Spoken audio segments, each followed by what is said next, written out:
Assalamualaikum sahabat Alikna semua, kita berjumpa lagi di channel Alikna Family. Sahabatku, di episode yang sebelumnya kita sudah pernah membahas masalah berbagai budaya keilmuan yang menjadi suatu tradisi yang sangat luar biasa yang patut kita ambil dari apa yang ada di Andalusia, ya. Jadi karena ini memang pembahasan yang dia harus kita bahas dan harus kita perdalami agar kiranya bisa menjadi contoh yang bisa kita ambil agar kita terapkan sehingga peradaban dunia itu akan bisa kembali ke tangan umat Islam. Karena sahabatku semua, Andalusia ini merupakan negeri di mana di situ banyak lahir para ilmuwan, bukan hanya dari ilmu agama, fikih atau tauhid atau teologi saja, melainkan juga banyak ilmu-ilmu yang berupa sains, ilmu pengetahuan lainnya secara menyeluruh. Itu lahir dari ilmuwan-ilmuwan yang ada di Andalusia. Maka dari itu, Andalusia ini merupakan negeri yang sangat masyhur dalam urusan ilmu pengetahuannya. Merupakan negeri yang pada saat itu sebagai suatu tempat yang harus diperhitungkan bagi orang-orang yang ada pada saat itu untuk menuntut ilmu, begitu. Maka dari itu, sahabatku semua, kita akan melanjutkan mengenai budaya ilmu atau tradisi keilmuan yang ada di Andalusia. Di pertemuan yang sebelum-sebelumnya kita sudah bahas masalah mereka mencari keriduan, mencari berbagai ilmu, dan juga masalah mindset mereka tentang ilmu pengetahuan. Maka kali ini kita lanjut ya, sahabatku semua. Kemudian ada poin yang kemarin itu sudah 4 poin, kali ini poin yang kelima. Yang kelima ini sahabatku semua adalah di mana orang Andalusia itu mereka memiliki prinsip suatu usaha yang cemerlang akan menghasilkan suatu hasil yang cemerlang juga. Jadi maksudnya sahabatku semua, kalau kita mengutip dari istilah orang-orang zaman sekarang, usaha itu tidak mengkhianati hasil, ya kan? Nah, maka seperti itu juga orang yang ada di Andalusia, di mana mereka selalu kuat berjuang untuk mencari ilmu. Di sini yang bisa kita ambil sahabatku semua ada beberapa hal. Yang pertama, bahwa orang Andalusia itu selalu menuntut atau mencari ilmu walau dalam jarak yang sangat jauh, ya. Walau dalam jarak yang sangat jauh, orang Andalusia tetap mau mencari ilmu. Kenapa? Karena kita lihat orang-orang yang ada di Andalusia di zaman dahulu seperti yang sudah pernah saya jelaskan bahwa mereka itu selalu mendapat dukungan dari pemerintah. Karena itu juga merupakan suatu gengsi, suatu tren yang luar biasa, ya. Di mana pemerintah mau membiayai orang-orang yang mau menuntut ilmu, di mana orang-orang kaya yang dermawan pada saat itu mau mendonasikan sebagian hartanya untuk orang yang menuntut ilmu, ya. Kemudian kesungguhan dari orang yang menuntut ilmu juga sangat luar biasa. Kemudian yang kedua sahabatku, orang-orang Andalusia itu mereka mau mengambil ilmu walaupun bukan dari orang muslim, ya. Jadi yang muslim diambil ilmunya, yang non muslim juga mereka mengambil ilmu dari mereka. Kemudian sahabatku, apakah ini sangat berpengaruh? Ya, tentu sangat berpengaruh. Hanya saja orang yang ada di Andalusia itu sistem atau prinsip keilmuannya adalah mengambil apa yang mereka ambil dari orang-orang non-muslim, lalu mereka melakukan filter, ya. Mereka melakukan seleksi, ya. Setelah diseleksi, baru apa yang kira-kira bermanfaat sesuai dengan Islam mereka ambil, dan kemudian kira-kira ilmu yang itu dapat merusak akidah atau tidak sesuai dengan ajaran Islam itu mereka tinggalkan. Maka orang-orang di Andalusia, orang-orang Islam yang ada di sana, sahabatku, mengambil ilmu itu dengan sifat yang kritis. Tidak hanya asal ambil, asal comot, lalu asal kutip, mereka juga kritis. dalam menganalisisnya. Kemudian sahabatku semua, setelah mereka melakukan analisis, filterisasi, lalu mereka konsumsi dan mereka sebarkan, mereka ajarkan kepada orang lain. Jadi sahabatku semua, mereka mengambil ilmu walaupun bukan dari orang muslim. Kemudian yang ketiga sahabatku semua, kenapa hasilnya bisa cemerlang? Karena orang di Andalusia, mereka itu harus mengambil ulama atau ilmuwan yang berwibawa. Berwibawa apa maksudnya? Yang berwibawa ini adalah dia memiliki manfaat dari berbagai pengalamannya, kemudian juga dia ilmuwannya itu selalu melakukan penelitian yang mendalam. Nah, jadi ada pengalaman yang bermanfaat, ada penelitian yang mendalam, ini yang menjadikan ilmuwan di Andalusia itu menjadi berwibawa.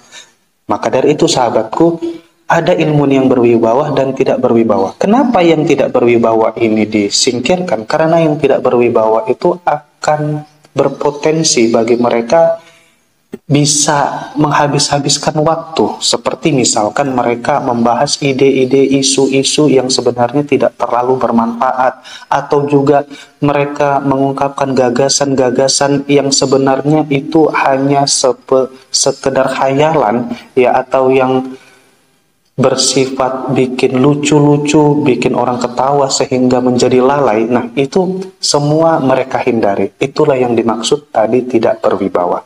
Kemudian sahabatku semua, poin yang keempat dari poin yang cemerlang ini adalah di mana orang-orang di Andalusia itu mereka mengajarkan transfer ilmu, memberikan wawasan mengenai isu-isu atau poin-poin penting dari suatu teori. Kemudian para muridnya juga mengajukan beberapa pertanyaan tentang kasus-kasus yang baru agar dipecahkan masalahnya, dicari solusinya. Nah, dengan cara yang seperti ini sahabatku semua, ilmu itu akan berkembang. Itu yang ada bagi mindset mereka. Nah, mereka tidak hanya mengajarkan teori-teori yang sudah ada di pendidikan dasar, teori-teori lama yang kemungkinan mereka jelaskan lebih panjang lebar lagi atau dikembangkan lagi, tidak. Mereka mencari solusi dari permasalahan-permasalahan yang berkaitan dengan teori-teori itu, sehingga teorinya pun akan menjadi berkembang dan semakin besar. Akan terjadilah ilmu-ilmu baru yang ada dari situ. Kemudian sahabatku, yang kelima, orang-orang di Andalusia tidak mengambil ijazah atas nama institusi atau atas nama lembaga, melainkan mereka mengambil ijazah atas nama gurunya secara langsung. Maka dari itu sahabatku, seorang ilmuwan dia harus mampu menjadikan dirinya itu unggul. Dia harus mampu menjadikan dirinya itu diakui sebagai ahli agar dia memang orang mau mengambil ilmu yang istilahnya bersertifikat atau bersanad, berijazah darinya. Ya. Karena kalau tidak demikian, tidak ada orang yang mau mengambil ilmu. Karena itu tadi seperti di poin yang ketiga, yaitu orang-orang yang berwibawa. Jadi kalau tidak berwibawa, maka tidak mau orang mengambil ilmu darinya. Berbeda misalkan seperti zaman sekarang, di satu lembaga terlihat memang lembaganya itu bagus, baik, ya, unggul. Tapi masih ada beberapa tenaga pendidik di situ yang sebenarnya tidak unggul. Nah, berbeda dengan yang ada di Andalusia. Tidak diatasnamakan lembaga, tapi ijazah atau sanadnya itu diatasnamakan kepada gurunya secara langsung. Maka apabila guru ini tidak berpikir melembagakan ilmunya atau tidak berpikir dengan cara yang mengahlikan dirinya, maka dari itu orang tidak akan mau mengambil ilmu darinya. Baik sahabatku semua, itu tadi poin yang kelima, ya, dari budaya keilmuan. Kemudian yang keenam sahabatku, orang-orang di Andalusia itu mau menuntut ilmu kepada siapapun, walaupun dia itu orang hartawan atau bangsawan. Ya. Jadi sahabatku semua, nggak ada istilah karena dia itu anak seorang raja, anak seorang pemimpin, anak seorang pejabat, atau dia anak seorang miliarder atau hartawan, lalu dia nggak mau nuntut ilmu, nggak ada. Tetap dalam keadaan dia yang mewah ataupun tidak mewah, mereka tetap mau menuntut ilmu. Ini bisa kita lihat seperti Ibnu Rushd, itu anak orang kaya. Kemudian juga ada Ibnu Hazmin, anak orang kaya. Kemudian juga Ibnu Khaldun, itu anak orang kaya. Yang mereka ini semuanya anak-anak wazir, ya, anak-anak wazir. Seperti anak menteri lah kalau zaman sekarang. Maka dari itu, walaupun mereka anak menteri, mereka gak gengsi untuk menuntut ilmu. Ada satu riwayat dijelaskan bahwa Imam Ibnu Hazm ini yang merupakan anak orang kaya pernah berdebat dengan Sulaiman Ibnu Khalaf Al-Bajji dalam urusan fikih. Nah, ketika berdebat itu, Sulaiman Ibnu Khalaf ini kalah di dalam perdebatan. Lalu dia mengemukakan alasan kenapa dia kalah, ya. Ternyata alasannya dia mengatakan, aku membaca buku di malam hari. Kenapa di malam hari? Karena di siangnya dia mencari nafkah, ya, karena dia orang miskin. Kemudian di malam hari dia membaca buku dengan meminjam atau mencuri cahaya dari para pedagang-pedagang yang ada di pasar. Jadi dia nggak punya cahaya sendiri, nggak punya lampu sendiri, sahabatku. Dia ambil lampu-lampu orang yang ada di pasar, dia dekati para pedagang itu hanya untuk mendapatkan cahaya agar dia bisa menimbah ilmu. Kemudian dijawab lagi oleh Imam Ibnu Hazmin. Ternyata Imam Ibnu Hazmin mengemukakan alasan juga. Bukan hanya si Sulaiman yang dalam kesulitan, dia pun walaupun anak orang kaya ada kesulitannya. Kenapa? Karena teks-teks yang dia baca itu bersulamkan emas dan perak, ya.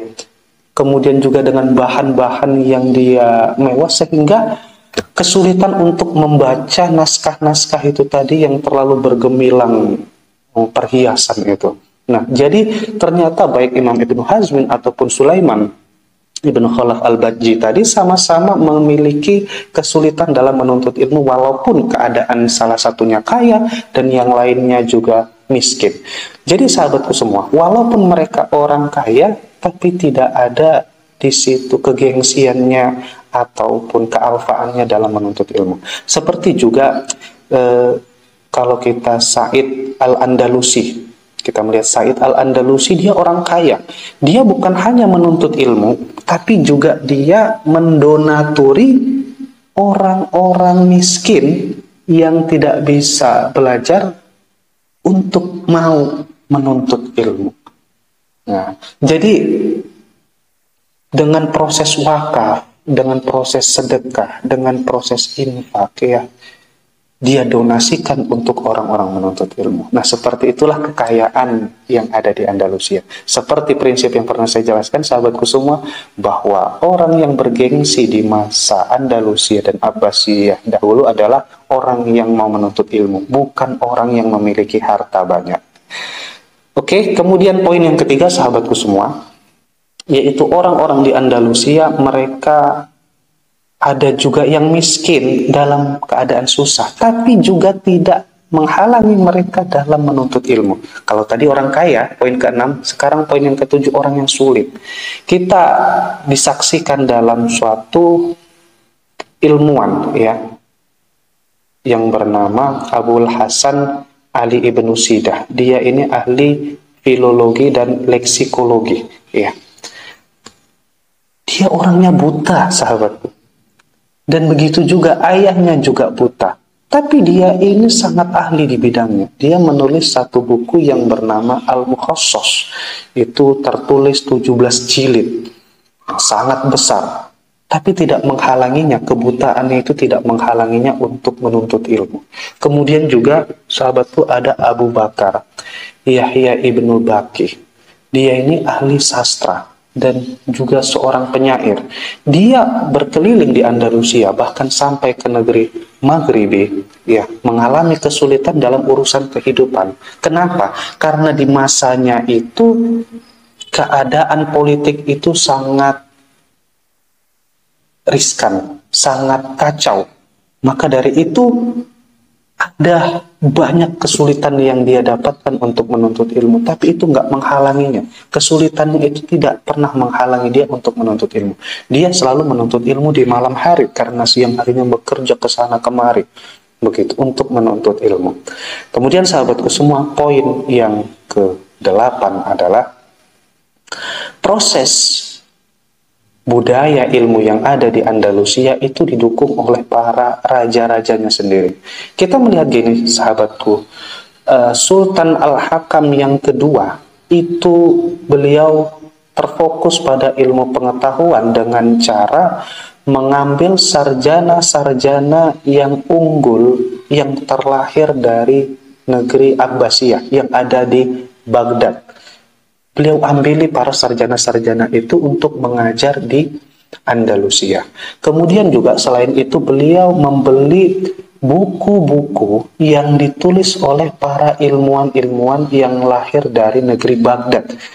Walaupun buku-buku itu yang berharga mahal, dia buat, dia beli, sehingga dalam konteks sejarah tertulis bahwa Sultan Al-Hakam yang kedua ini memiliki perpustakaan yang besarnya itu sampai hampir sama dengan perpustakaan yang ada di negeri Baghdad, Darul Hikmah. Nah, beliau memiliki perpustakaan hampir mengimbangi kebesaran perpustakaan, baik juga dalam posisi banyaknya buku literatur-literatur yang ada dan juga dari segi besarnya bangunan yang ada pada saat itu.